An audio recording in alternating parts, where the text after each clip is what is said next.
Movie शुरू होती है तब हम एक गेम डेवलपर किरिल को देखते हैं जिसने एक औरत को मार डाला था। इसके बावजूद पुलिस उसके ऊपर कोई भी चार्जेस नहीं लगाते हुए उसे छोड़ देते हैं। इस बात से वो खुद भी हैरान था और काफी खोया हुआ था। और तभी हम 24 घंटे पहले उसके साथ क्या हुआ था वो देखते हैं। पिछली शाम को किरिल उसकी गर्लफ्रेंड एना को सरप्राइज देने के लिए डॉल का कॉस्ट्यूम पहने उसके घर के पास आता है और उसे मनाने लगता है, लेकिन एना उससे ब्रेकअप करती है क्योंकि किरिल हमेशा बिजी रहता था और एना का बर्थडे भी 2 दिन पहले था जो वो आज मना रहा था। अब ब्रेकअप के कारण निराश होकर किरिल और उसका दोस्त कॉन्स्टा वापस अपने ऑफिस चले जाते हैं। किरिल ने हाल ही में किम जिम नाम का एक गेम बनाया था जिसके चलते हुए कंपनी को बहुत बड़ा कॉन्ट्रैक्ट मिला था और इसी का सेलिब्रेशन ऑफिस में चल रहा था।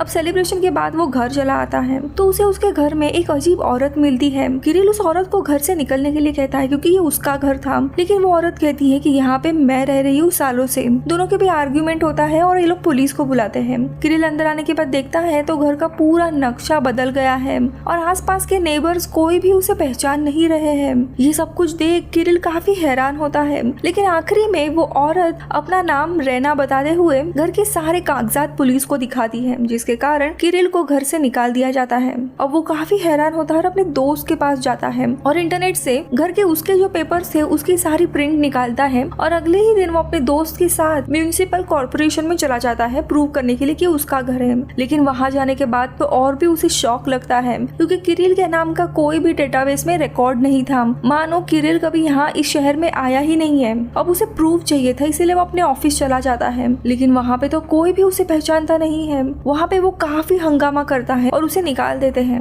अब उसे लगता है उसका जो दोस्त था कॉन्स्टा उसी की ये हरकत है, लेकिन वो भी इसके पीछे नहीं था। अब उसके पास आखिरी उम्मीद थी खुद को प्रूव करने के लिए, इसीलिए वो अपने माता पिता से मिलने के लिए जाता है, लेकिन वो भी उसे पहचानने से इनकार कर देते हैं और कहते हैं कि उनका कभी कोई बेटा ही नहीं था। अब गुस्से में किरिल उसी औरत रैना से मिलने के लिए जाता है। दोनों के बीच में काफी बहस होती है और गुस्से में किरिल उसे चाकू से धमकाने लगता है और रैना किरिल के हाथ का चाकू जानबूझ के अपने ही पेट में घुसाती है और खुद को ही मार डालती है, जिसके बाद पुलिस आके किरिल को पकड़ते हैं, जो सीन हमने मूवी के स्टार्टिंग में देखा था। मर्डर के बावजूद किसी अनजान कारण से पुलिस किरिल को छोड़ देते हैं। वो खुद भी काफी हैरान था कि उसके साथ क्या चल रहा है। अचानक से उसका मोबाइल अपडेट होता है और उसे पुराने लाइट हाउस में जाने के लिए कहता है। वो वहाँ पे पहुँचता है तो वो एक खंडर जैसी जगह थी और वहीं पे वो रात बिताता है। अब सुबह जब उसकी आँख खुलती है तब आसपास का पूरा खंडर एक नए रूम में बदल गया था। उसे कुछ भी समझ नहीं आता। तभी वहाँ पे एक आदमी उसके लिए कुरियर्स में कुछ बुक्स लेके आता है और तभी रैना दूसरे दरवाजे से आती है।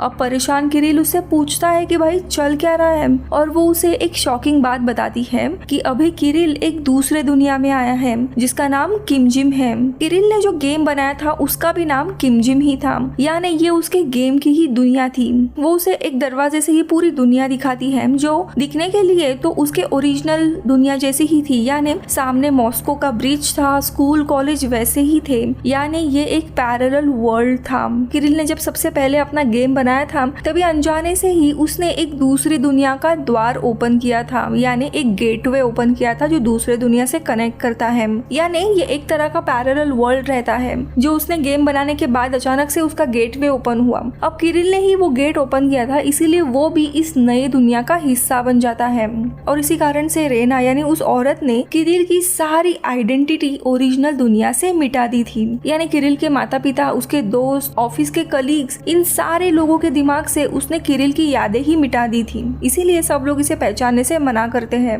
क्योंकि किरिल अब इस नए वाले दुनिया में ही रहने वाला था। आगे वो बताती है कि तुमने जो अभी दुनिया खोली वैसे और भी हजारों पैरेलल वर्ल्ड है जो एक दूसरे की ही कॉपी है, जिनमें से कुछ के गेट ओपन हो चुके हैं और कुछ के ओपन होना बाकी है। आगे वो बताती है कि इन पूरी दुनिया में कुछ ऐसे भी लोग हैं जिन्हें पैरेलल वर्ल्ड के बारे में पता है और वो इन पैरेलल वर्ल्ड में इस टावर के मदद से सफर करते हैं और यहाँ पे किरिल का काम यही रहेगा कि उसे हमेशा इस टावर में रहना है और यही जो ट्रैवलर है जो एक वर्ल्ड से दूसरे वर्ल्ड में जाते हैं उनकी तहकीकात करनी है। यानी बेसिकली यहाँ पे किरिल एक कस्टम ऑफिसर था।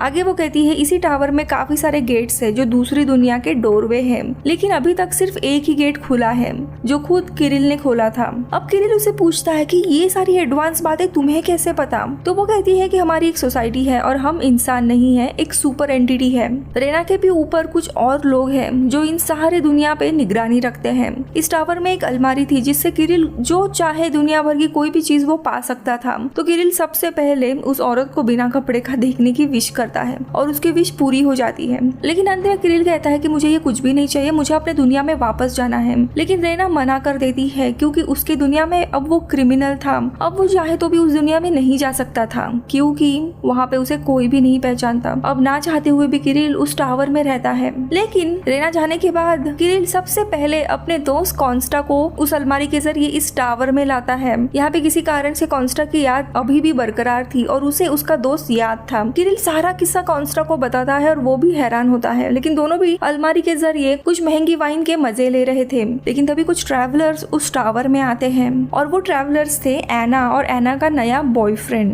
लेकिन एना किरिल को पहचानती नहीं है क्योंकि एना की भी याददाश्त इन लोगों ने मिटा दी थी।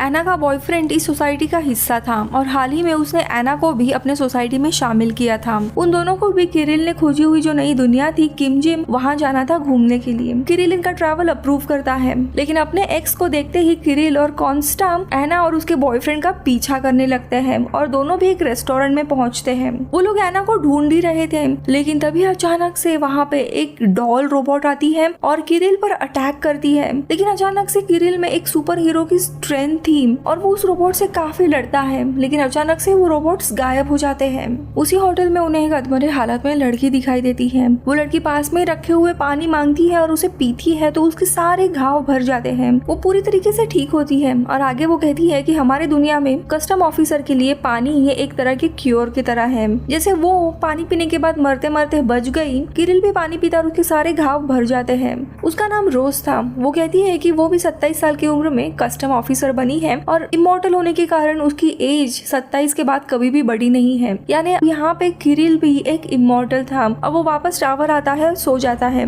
अगले दिन वो नोटिस करता है टावर का एक और गेटवे ओपन हो गया है जो दूसरे दुनिया से कनेक्ट करता है, जो कि काफी खूबसूरत दुनिया थी। उसे खुद भी पता नहीं था कि ये डोरवे कैसे ओपन हुआ और ये किरिल ने ढूंढी हुई दूसरी दुनिया थी। अब उसी दरमियान रेना और सीनियर कमेटी के लोग वहाँ पे आते हैं और वो इस नए वर्ल्ड को चेक करने लगते हैं। आगे रेना किरिल को एक लॉकेट पहना दी है और उसे बताती है कि वो किसी भी दुनिया में जा सकता है, लेकिन वो इस टावर से 15 किलोमीटर के रेडियस पे ही जा सकता है। अगर वो 15 किलोमीटर से आगे जाएगा तो वो मारा जाएगा। अब वो जाने के बाद किरिल को अपने पेरेंट्स से मिलना था जो कि टावर से 13 किलोमीटर दूर थे, इसीलिए वो अपने दुनिया में जाके उनसे मिलने के लिए जाता है। लेकिन जैसे जैसे वो टावर से दूर जा रहा था, पानी ना मिलने के कारण उसका शरीर अचानक से बदल रहा था।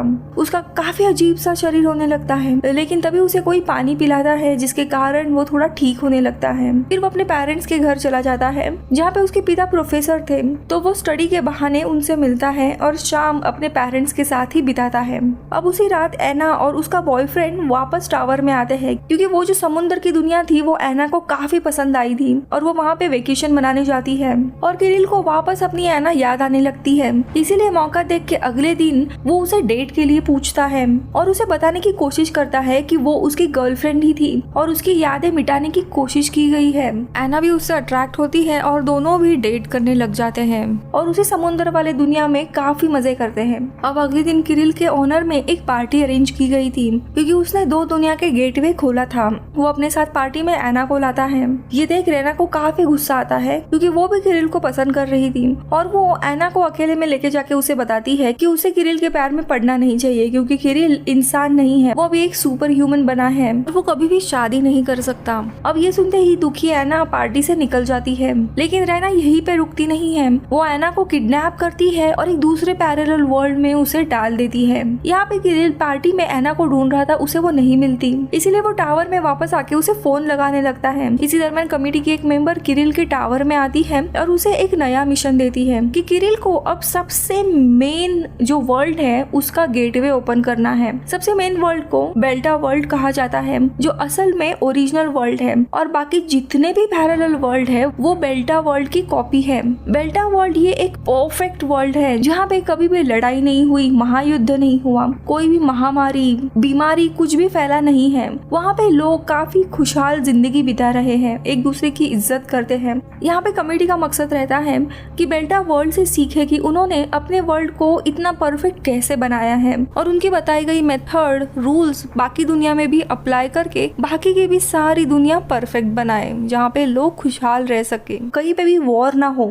अब किरिल ये मिशन एक्सेप्ट करता है। इसी दरम्यान वो काफी परेशान होता है कि एना का फोन नहीं लग रहा है, इसीलिए वो उसके घर जाने का फैसला करता है। लेकिन उसका घर 15 किलोमीटर दूर होने के कारण उसका शरीर पानी में बदलने लगता है, लेकिन कैसे तैसे बर्फ खा के वो खुद को संभाल लेता है। उसे एना तो मिलती नहीं है, इसीलिए वो टावर में वापस आता है। खैर अगले दिन जब वो टावर में उठता है तब उसे एक और डोरवे ओपन हुआ दिखाई देता है, लेकिन ये काफी अजीब सी दुनिया थी, मानो अपोकलिप्ट वर्ल्ड है ये, जहाँ पे काफी सारे लोग बुरी हालत में रह रहे थे और बड़ी से फैक्ट्री में काम कर रहे थे और एक अजीब सी औरत उनकी लीडर थी। अब उस लीडर से बात करते हुए किरिल समझ जाता है कि ये कस्टम ऑफिसर है यहाँ की, और लोगों के उसी भीड़ में उसे एना दिखाई देती है जो मरने वाली थी। वो उसे बचाते हुए वापस टावर के यहाँ ले आता है, लेकिन उस औरत को पता चल जाता है और वो किरिल से लड़ने आती है। लेकिन तभी बाकी के लोग उस औरत को पकड़ते हैं और मारने आते हैं, क्योंकि वो औरत काफी निर्दयी थी। यही मौका देख किरिल एना को लेके वापस टावर आता है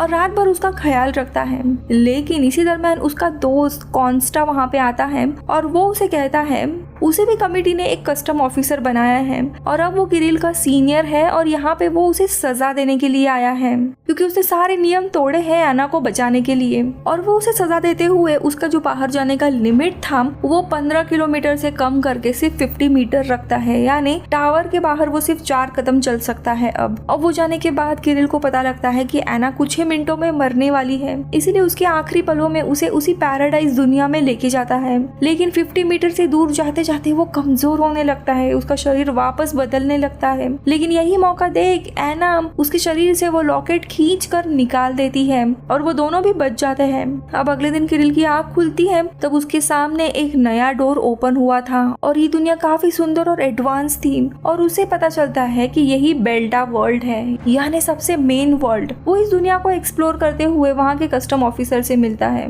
और उसे इस दुनिया की सच्चाई पता लगती है। तो कस्टम ऑफिसर उसे बताता है कि हमारी दुनिया में साल चल रहा है 1940, लेकिन हम बाकी सारे दुनिया से कई ज्यादा एडवांस हैं, क्योंकि बेल्टा वर्ल्ड ने ही बाकी सारे पैरेलल वर्ल्ड्स को बनाया था और बनाते हुए जानबूझ के बाकी सारे वर्ल्ड को एक दूसरे से 10 से 11 साल आगे रखा था, जिसके कारण बेल्टा वर्ल्ड को आगे क्या होने वाला है, किस तरह का खतरा आने वाला है, 2 देशों के बीच में लड़ाई चलने वाली है या फिर महामारी आने वाली है, गरीबी है या फिर किसी दुनिया में कोई एडवांस टेक्नोलॉजी की खोज हुई है, इन सारी चीजों के बारे में पता चलते गया और वो इन पैरेलल वर्ल्ड की गलतियों से सीखते गए और वो सारी गलतियां अपने दुनिया में उन्होंने नहीं दोहराई। यानी अगर किसी दुनिया में वॉर हुआ है तो ये देखते हुए बेल्टा वर्ल्ड में उस होने वाले लड़ाई को अवॉइड करते थे। अब दोनों देशों के बीच में लड़ाई नहीं तो वहाँ पे हमेशा लोग खुशहाल रहते थे। इतना ही नहीं, अगर किसी दूसरे पैरेलल वर्ल्ड में कोई बहुत बड़ी खोज हुई है तो उसका सारा डेटा, सारा नॉलेज वो अपने वर्ल्ड में लेते थे और इसी तरह उन्होंने अपने वर्ल्ड को डेवलप किया था। आगे वो इंसान बताता है बाकी की जितने भी दुनिया है वो दरअसल हमारा एक एक्सपेरिमेंट है और बेल्टा वर्ल्ड ही सबसे इम्पोर्टेंट एंड मेन वर्ल्ड है। अब ये सुनते ही किरिल को काफी बुरा लगता है कि उसकी जो दुनिया है वो असली दुनिया नहीं थी। अब ये सब कुछ सुनते ही किरिल को काफी बुरा लगता है और वो अपने दुनिया में वापस आने लगता है, लेकिन उस ऑफिसर के रोबोट्स उसके ऊपर अटैक करते हैं, क्योंकि बेल्टा वर्ल्ड का सीक्रेट जानने के बाद वो यहाँ से जिंदा बाहर नहीं जा सकता। लेकिन कैसे तैसे इन रोबोट से बचते हुए उसे उसके टावर का गेटवे मिल जाता है और वो एक दीवार फाड़ते हुए वापस अपने डोरवे से टावर में चला आता है। टावर में आते ही उसे रैना दिखाई देती है, जो कि काफी गुस्सा थी क्योंकि किरिल ने अपने गले का लॉकेट निकाल दिया था। किरिल आते ही एना को ढूंढने लगता है, लेकिन रैना ने उसे वापस किसी दूसरी दुनिया में डाल दिया था। ये सुनते ही किरिल को काफी गुस्सा आता है और दोनों के बीच में भी काफी घमासान लड़ाई होने लगती है और देखते ही देखते किरिल रैना को मार देता है। लेकिन जैसे ही रैना इस टावर के बीच में मारी जाती है ये गेम की दुनिया भी कोलैप्स होने लगती है। लेकिन वो मरने के कारण एक अच्छी बात ये होती है कि जितने भी लोगों की याददाश्त उसने मिटाई थी वो सारी याददाश्त उन्हें याद आता है और तभी किरिल को उसके माँ का फोन आता है और उसे वो घर बुलाती है। लेकिन तभी वहाँ पे कॉन्स्टा आता है और वो उसे बताता है कि तुमने टावर को तोड़ दिया है, जिसके कारण अब हम किसी भी दूसरे दुनिया में नहीं जा सकते। अगर एना को उसे बचाना है तो किरिल को ये सारे दूसरे दुनिया के गेटवे वापस बनाने होंगे, तभी उस गेट से दूसरे दुनिया में जाके वो एना को बचा सकता है। और फिर कॉन्स्टा उसकी मदद करने के लिए तैयार होता है और दोनों भी गेटवे कैसे बनाने हैं ये ढूंढने के लिए निकल जाते हैं। तो यहाँ पे एक्सीडेंट के कारण फायर ब्रिगेड आती है और वो टावर की आग बुझाने के लिए पानी मारने लगते हैं और इस पानी के कारण रैना वापस जिंदा होती है। यानी इनका वर्ल्ड अभी स्टेबल हो गया था और मूवी इधर ही खत्म होती है। आई नो इसकी एंडिंग ऐसी अब्रप्टली इन्होंने एंड कर दी है। इसके सेकंड पार्ट की कोई भी अनाउंसमेंट नहीं हुई है जहाँ पे किरिल एना को ढूंढता है या नहीं इसके बारे में पता चलेगा। मूवी का कंसेप्ट काफी अच्छा था लेकिन ऑफकोर्स इसके पीछे कोई साइंटिफिक रीजन नहीं है क्योंकि ये एक फिक्शन स्टोरी है। मैं मिलूंगी आपसे अगले वीडियो में, तब तक के लिए बाय बाय।